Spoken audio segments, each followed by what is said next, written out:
پہلی بات اللہ کی توحید، جو ہر لمحہ ہر وقت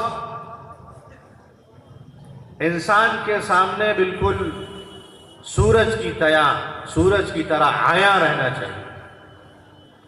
اللہ ایک ہے، وہی خالق ہے، وہی مالک ہے، وہی رازق ہے۔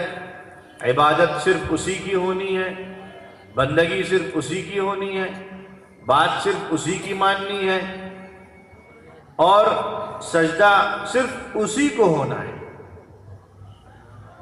اللہ کو ماننے کا مطلب اللہ کی ماننا بھی ہے، اور نبی اکرم صلی اللہ علیہ وسلم کی زندگی اسی بات کو سمجھانے کے لیے، حضور کی بعثت کا